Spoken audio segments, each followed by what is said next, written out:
Pembahasan latihan ulangan bab 4. Assalamualaikum warahmatullahi wabarakatuh. Halo anak-anak, selamat pagi. Berjumpa lagi dengan Bu Ella pada mata pelajaran IPS. Bagaimana kabar kalian hari ini? Semoga kita semua tetap diberikan kesehatan oleh Allah Subhanahu wa taala. Amin ya rabbal alamin. Nah, anak-anak, sebelum memulai pembelajaran, mari kita membaca basmalah bersama-sama. Bismillahirrahmanirrahim. Nah, sekarang siapkan buku ESPS IPS dan juga buku catatan kalian. Sudah? Nah, hari ini tugasnya masih sama seperti minggu lalu ya nak. Tugasnya adalah kalian mencatat pembahasan setiap soal di buku tugas kalian, kemudian nanti silahkan difoto dan dikirimkan ke WA Bu Ella. Paham ya? Sudah. Nah, sekarang silahkan dibuka buku ESPS IPS halaman 131. Nah, sudah dibuka semuanya? Sudah ya, sudah siap di halaman 131. Nah, perlu diketahui untuk pembahasan atau penjelasan materi, kalian nanti bisa membuka link video yang sudah Ibu buat di semester 1 kemarin ya nak. Nanti linknya Ibu cantumkan di bawah ya. Nah, langsung saja. Nomor 1, kalimat pertama, teks proklamasi diusulkan oleh. Masih ingat teks proklamasi yang pertama, kalimat pertama diusulkan oleh Ahmad Subardjo.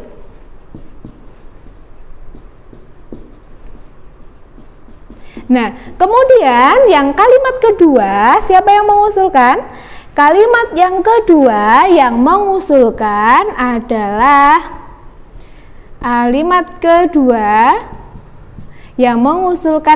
Muhammad Hatta. Masih ingat yang menuliskan di secari kertas? Yang menuliskan di secari kertas adalah Insinyur Soekarno. Kemudian yang mengetik adalah Sayuti Melik. Kemudian siapakah yang mengusulkan penandatanganan teks proklamasi itu atas nama bangsa Indonesia? Yang mengusulkan adalah Soekarni. Diingat-ingat ya, Soekarni yang mengusulkan, kemudian Sayuti Melik yang mengetik, kemudian yang menuliskan di secari kertas itu adalah Insinyur Soekarno, kemudian kalimat keduanya Muhammad Hatta, dan kalimat pertamanya adalah Ahmad Subardjo. Berarti nomor 1 jawabannya adalah A. Kemudian nomor 2, tujuan Jepang membentuk BPUPKI, U adalah untuk. Masih ingat BPUPKI dibentuk pada tanggal berapa? Pada tanggal 1 Maret itu sudah mulai dicetuskan ide pembentukan BPUPKI. Kenapa? Karena pada saat itu posisi Jepang pada Perang Asia Timur Raya itu sudah mulai tergencet. Jadi bagaimana caranya Jepang ini masih bisa di Indonesia dan masih mendapat kepercayaan oleh bangsa Indonesia. Maka dari itu untuk menarik simpati bangsa Indonesia, langkah pertama Jepang adalah mendirikan atau membentuk BPUPKI ini. Karena awalnya Jepang memang sudah memberikan janji kemerdekaan kepada bangsa Indonesia. Berarti jawabannya adalah yang A. Menarik simpati rakyat Indonesia. Dilanjut ya, nomor 3. Perhatikan gambar berikut. Itu adalah gambar Insinyur Soekarno.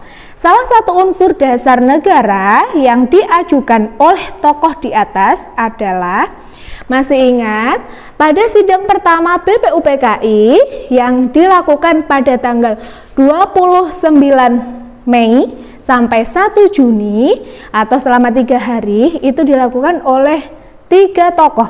Yang pertama Muhammad Yamin, yang kedua Supomo, kemudian yang ketiga adalah Insinyur Soekarno. Nah, masing-masing tokoh ini mengutarakan idenya atau rancangannya atau usulan dasar negara. Nah, yang mana yang menjadi dasar usulan dasar negara dari Insinyur Soekarno? Yang A. Mufakat dan demokrasi, B. Kesejahteraan rakyat, C. Peri kebangsaan, D. Kekeluargaan. Masih ingat? Yang A. Benar sekali. Yang A. Perlu diingat, yang B. Kesejahteraan rakyat itu usulan dari siapa? Dari Supomo atau Muhammad Yamin, ya, diingat-ingat. Kemudian peri kebangsaan, masih ingat kalau peri-peri itu adalah usulan dari Muhammad Yamin. Kemudian kekeluargaan itu adalah Supomo. Pintar. Berikutnya nomor 4. Alasan proklamasi kemerdekaan Indonesia batal dilaksanakan di lapangan Ikada adalah, yang jawabannya yang benar adalah yang B. Menghindari bentrokan dengan tentara Jepang. Mengapa demikian? Karena pada saat Indonesia menyatakan proklamasi kemerdekaan atau menyatakan Indonesia menjadi sebuah negara yang merdeka, tentara Jepang itu masih ada di Indonesia. Maka dari itu, untuk menghindari bentrokan, pembacaan teks proklamasi akhirnya dilakukan di mana? Di Jalan Pegangsaan Timur nomor 56. Ya, sudah paham, Nak? Sudah. Berikutnya nomor 5.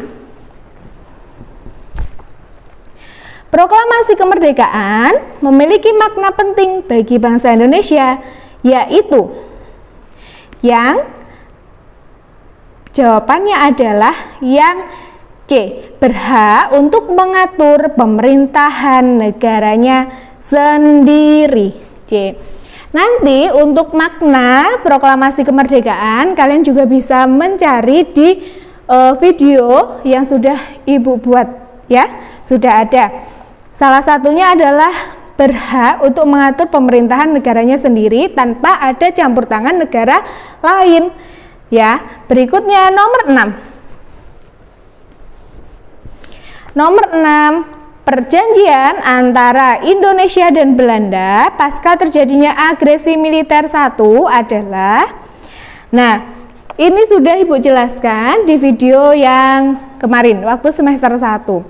Nah, perlu diketahui untuk mempertahankan kemerdekaan bangsa Indonesia, pejuang atau bangsa Indonesia itu melakukan 2 perjuangan. Yang pertama yaitu perjuangan fisik atau perjuangan dengan bersenjata. Yang kedua adalah perjuangan diplomasi atau perundingan. Nah, di sela-sela perundingan ternyata perundingan antara bangsa Indonesia dan bangsa Belanda itu tetap saja dikhianati. Salah satunya adalah pengkhianatan dari Belanda yaitu agresi militer 1. Nah, agresi militer 1 itu terjadi sebelumnya ada perjanjian apa atau perundingan apa? Perlu diingat, pertamanya adalah perjanjian Linggajati. Nah, perjanjian Linggajati ini kemudian dikhianati atau tidak dilakukan Belanda dengan melakukan agresi militer 1. Nah, kemudian setelah agresi militer 1, bangsa Belanda itu juga mendapatkan kecaman-kecaman yang akhirnya melakukan perundingan lagi untuk melakukan perundingan atau perjanjian Renville. Nah, ya. Nah, terus kemudian perjanjian Renville, setelah perjanjian Renville itu juga dikhianati lagi dengan apa? Agresi militer 2. Jadi ini gimana ya? Langsung ditanggapi dengan militer 2 ya, Nak. Oleh Belanda. Nah, berarti jawabannya yang benar apa? Perjanjian antara Indonesia dan Belanda pasca terjadinya agresi militer 1 adalah perjanjian Renville. Yang A. Nomor 6 jawabannya adalah A. Sudah, sekarang nomor 7. Nomor 7. Dibuka halaman 132. Nah, perhatikan gambar berikut. Nah, itu ada gambar sebuah tugu. Tugu pada gambar dibangun di Surabaya untuk memperingati. Kata kuncinya adalah Surabaya. Nah, berarti yang mana? Yang C. Pertempuran 10 November di Surabaya. Pintar. Apa namanya tugunya? Namanya adalah Tugu Pahlawan. Nah, sedangkan pertempuran 5 hari di Semarang namanya Tugu Muda. Pintar. Berikutnya nomor 8. Penyebab terjadinya pertempuran Medan Area adalah, masih ingat Medan Area yang dipimpin pasukan Inggris dipimpin oleh T.D. Kelly, ya kan? Nah, penyebab terjadinya pertempuran Medan Area adalah yang D. Anggota NICA menginjak-injak bendera merah putih. Perlu diketahui pasukan Inggris pada saat itu datang ke Medan itu bersama dengan pasukan NICA. Nah, berikutnya nomor 9. Setelah agresi militer 2, TNI berhasil menduduki Yogyakarta pada 1 Maret 1949 selama 6 jam dengan tujuannya apa? Menurunkan mental pasukan Belanda dan meningkatkan semangat juang TNI. Nah, jawabannya adalah A. Nah, walaupun cuma bisa menduduki selama 6 jam, nah pasukan Indonesia atau para pejuang yang dulunya itu dipimpin oleh Letkol Soeharto, ya, sebelum menjadi presiden, ya kan Soeharto itu menjadi letnan kolonel. Nah, memimpin pasukan gerilya ini di Yogyakarta. Nah, walaupun cuma 6 jam, tetapi aksi ini atau aksi gerilya ini bisa menurunkan mental pasukan Belanda, dan juga salah satunya lagi menunjukkan kepada dunia bahwa Indonesia itu masih tetap ada, ya. Nah, sekarang juga ada monumennya yaitu Monumen 1 Maret yang ada di Yogyakarta. Berikutnya nomor 10. Tujuan di bumi hanguskannya kota Bandung bagian selatan oleh TRI adalah yang mencegah sekutu dan Belanda membangun markas di kota Bandung. B. Benar. Perlu diingat, kota Bandung yang kala itu para pejuang dipimpin oleh Aha Nasution. Nah, Aha Nasution ini mematuhi perintah atau peringatan untuk meninggalkan Bandung bagian selatan oleh sekutu, dengan akhirnya mau meninggalkan, tetapi dengan cara di bumi hanguskan atau dibakar. Bandung bagian selatan itu dibakar, yang mana masih ingat siapa tokoh yang mampu meledakkan gudang atau markasnya, gudang persenjataannya Belanda? Masih ingat sekutu siapa? Muhammad Toha, ya, yang akhirnya Muhammad Toha juga gugur dalam pertempuran Bandung Lautan Api. Nah, berikutnya nomor 11. Perhatikan gambar berikut. Gambar di atas menjadi salah satu hasil pembangunan di bidang apa? Itu ada kereta api. Berarti dalam bidang transportasi. Kalau dalam bidang pendidikan, tentunya pembangunan gedung sekolah, perbaikan fasilitas di sekolah. Ya, terus kemudian nomor 12. Contoh upaya pembangunan di bidang kesehatan adalah, berarti kalau di bidang kesehatan berarti mengarahnya ke kesehatan. Ya, benar. Yang A, pemerintah menyediakan asuransi kesehatan. Yang A lagi. Berikutnya di balik nomor 13. Manfaat pembangunan di bidang pariwisata adalah, manfaatnya apa? Yang A, membuka lapangan kerja bagi masyarakat setempat. Tentunya kalau di daerah sekitar kita ada tempat pariwisata, tentunya akan membuka lapangan pekerjaan yang baru. Contohnya apa? Misalkan jadi karyawannya di situ, atau enggak gitu kita membuka lapangan pekerjaan sendiri, bisa menjual souvenir atau bisa menjual makanan khas daerah, atau bisa juga membangun penginapan, ya kan? Berarti membuka lapangan kerja bagi masyarakat setempat. Nomor 14. Contoh keikutsertaan masyarakat dalam pembangunan adalah agar C, membayar pajak tepat waktu.